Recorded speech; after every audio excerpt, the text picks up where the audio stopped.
Saudara Kapolres Semelu AKBP Agung Surya Prabowo memerintahkan jajarannya menjaga ketat vaksin Sinovac di ruangan khusus yang telah disediakan pemerintah daerah Semelu. Vaksin ini akan dikawal ketat oleh pihak kepolisian Polres Semelu hingga pada tahap pendistribusian. Logistik vaksin Sinovac tahap 1 telah tiba di Semelu. Selama perjalanan, vaksin ini dikawal ketat oleh anggota kepolisian Brimob dari Polda Aceh dengan menggunakan senjata lengkap.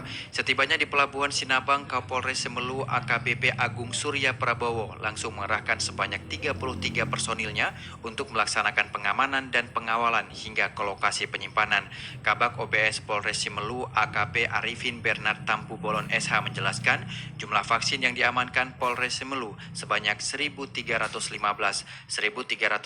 ADS, safety box sebanyak 26 box, alkohol swab 1.315, APD 4 item sebanyak 750 PCS. Kita bawa, kita kawal beserta dengan anggota dari Gegana yang dari Banda Aceh, aman, kita antar ke call room-nya, tempat penyimpanan vaksin Kabupaten Semelu.